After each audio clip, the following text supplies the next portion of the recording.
Assalamualaikum warahmatullahi wabarakatuh.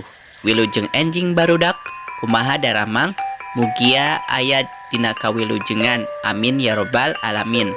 Tepang deui sareng Pak Parman tina pangajaran bahasa Sunda dinten ayeuna. Ayeuna urang baris diajar ngeunaan mikanyaho istilah pakasaban sejena. Bahasa Sunda di kelas 4 yuk diajar online. Mangga nu teu acan subscribe heula. Hatur nuhun, wilujeng nyaksemi.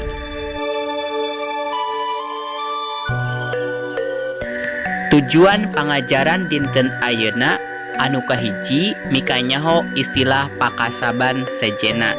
Anu kadua ngapalkeun istilah pakasaban atawa pagawean atawa pekerjaan.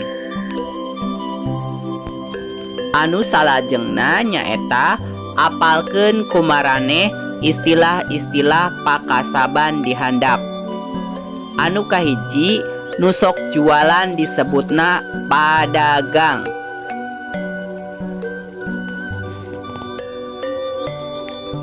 Anu kadua nusok tatanen disebutna patani. Anu katilu nusok nyieun parabot tina besi disebutna pandai. Anu kaopat nusok nabeuh gamelan disebutna nayaga. Anu kalima nusok ngalalauk di laut disebutna pamayang.